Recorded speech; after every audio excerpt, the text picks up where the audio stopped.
अगर तुम्हें आधी रात के सन्नाटे में घने जंगल के बीच अचानक एक ऐसा घर दिखे जहां अब भी लाइट जल रही हो, दरवाजा खुला हो, लेकिन अंदर कोई भी नजर ना आए, तो क्या तुम वाकई अंदर जाने की हिम्मत करोगे?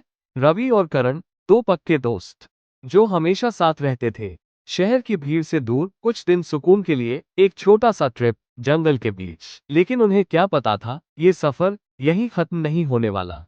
मोबाइल नेटवर्क धीरे धीरे पूरी तरह खत्म हो चुका था। चारों तरफ बस घने पेड़ थे और उनके बीच एक अजीब सा सन्नाटा जो कानों में चुभ रहा था। जैसे ही उनकी कार रुकी, पेड़ों के बीच कुछ दिखाई दिया, एक पुराना खामोश सा घर। वो घर किसी भी नक्शे में नहीं था, फिर भी उसकी खिड़कियों से रोशनी बाहर आ रही थी। ऐसा लग रहा था जैसे वो घर किसी का इंतजार कर रहा हो। जैसे ही वो दोनों पास पहुंचे, दरवाजा अपने आप धीरे से खुल गया।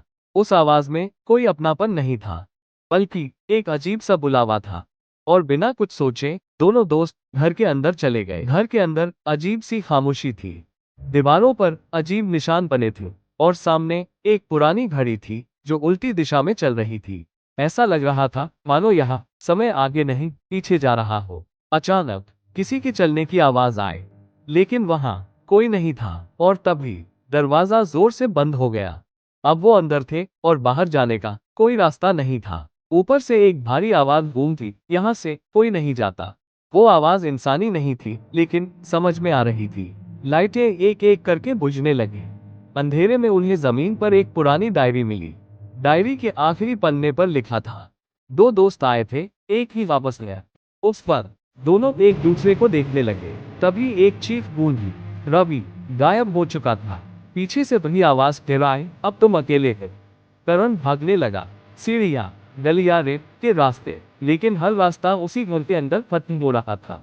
जैसे घर रास्ते बदल रहा हो।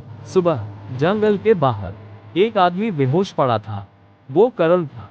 उसकी आंखों में डर अब भी जिंदा था। होश में आते ही उसने सिर्फ एक बात कही, वो घर किसी को छोड़ता नहीं। लेकिन उसके हाथ में वही पुरानी डायरी थी। डायरी का आखिरी पन्ना पलटा गया। एक नई लाइन लिखी थी, अब बारी अगले दो दोस्तों की है। अगर कभी जंगल के बीच कोई घर तुम्हें बुलाए, तो याद रखना, हर बुलावा मेहमान बनने के लिए नहीं होता। अगर जंगल में कोई घर बुलाए तो मुड़ जाना, क्योंकि हर कोई वापस नहीं आता।